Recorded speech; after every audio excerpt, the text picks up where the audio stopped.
If you're thinking about starting an upholstery project, there's definitely a few supplies and notions that you'll need to have on hand in order to complete your project. And so today I'm going to show you a few of those supplies or notions. Not the tools that you'll need, not the tack hammer or the staple gun with the compressor, none of this stuff, none of the tools. I'm going to show you the soft goods or the notions that you'll need in order to finish most upholstery projects. Mimsy here. I teach budget-minded people how to beautify and improve their homes with home decor, sewing, upholstery, and DIY. So let's get started. So I'm pushing the tools aside and let's look at the notions. There's a few items that you can reuse. If you strip your furniture carefully, you can reuse quite a few things. So I'm going to start with the things that you could potentially reuse, and then I'll work towards the things that you definitely are going to have to buy and have on hand. Okay, so the first item that you can definitely almost always reuse are the pokey things. These are tack strip. These are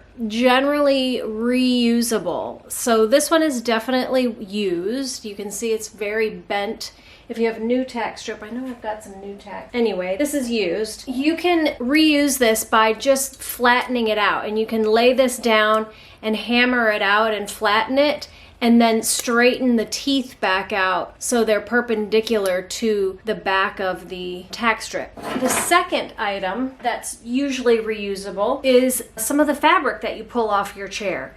So oftentimes in upholstery, you have to use a piece of fabric to close up the side of a chair. So you use a piece of fabric underneath your Dacron and your decorator fabric just to close it up and give strength. So you can save the pieces that you take off and utilize that to go back on the inside of your piece. Otherwise, you can use leftover fabric that you have from another project, old fabric that you buy or that you get at a thrift store. You could use old sheets for that. You can use burlap. This is very inexpensive. You can use burlap for the inside. The fabric that you take off, not only do you want to use it as a pattern for your cutting your new pieces, you can potentially use that fabric to close up insides and give strength to the insides of some of your projects. Number 3. Webbing. So if you're careful about your webbing, you can take that off, and if it's not worn out. If you have a project that has elastic webbing in the seat or in the back, oftentimes that, I'd say 9 times out of 10, the elastic webbing goes bad, so you will have to replace it. But if you have jute webbing or webbing like this plasticky stuff, if you have this type of webbing, you might be able to reuse it. Otherwise, you might have to buy some of this webbing to replace the webbing in your seats and in your backs. A lot of new furniture seems to be made with the elastic webbing, and that always goes bad. I wouldn't reuse that. Even if it seems good, I wouldn't reuse it. So number 4 is zipper. So if you have a project where you're going to have to remake a cushion, you can oftentimes take the zipper pick your zipper out of the old cushion and reuse your zipper. That's something my mom always did. She almost always picked the zippers out of old projects and kept them in a coffee can. Had a ton of old zippers, which is pretty thrifty and wise. But if not, you can buy zipper by the yard from your local upholstery supply shop or Amazon. And I will put links to all these things because all of this stuff you can get on Amazon pretty reasonably priced and quickly. So I will put links to everything that I'm talking about in the description box below. But if you can find a local upholstery supply shop in your town, that's gonna probably get you a better price and possibly better product. Okay, now onward to the things that you likely cannot reuse. You might be able to reuse bits and pieces, but the first thing is cardboard tack strip. So the cardboard tack strip, you definitely will need this, and it's likely that you won't be able to strip this off all in one piece. It's just cardboard. It rips really easily.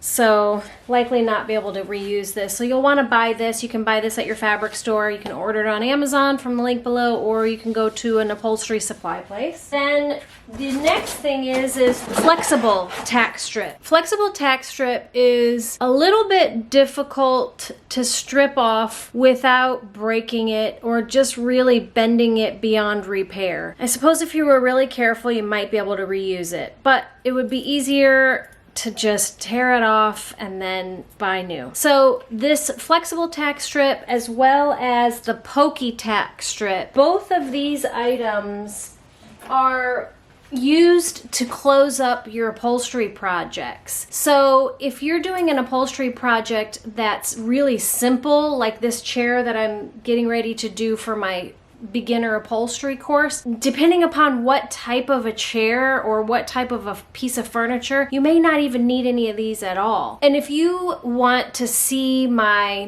it's actually the first module of my Upholstery Basics for Beginners course. The very first module I show you what types or what styles of furniture, actually it's choose the right chair. So I show you what styles of furniture are easy place for a beginner to start learning how to do upholstery.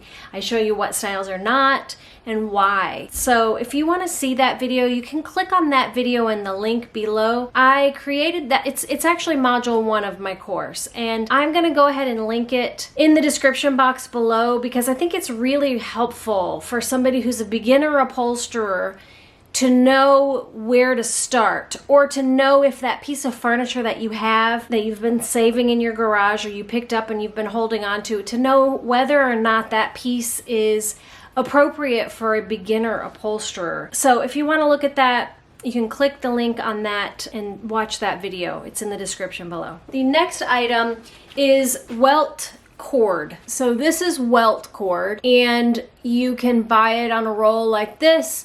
The fabric store, Joann's, does sell it by a smaller amount. I don't think they sell it by the yard, but they sell it by a bundle, a few yards, in a bag. Or you can buy it on Amazon. They also have this on Amazon.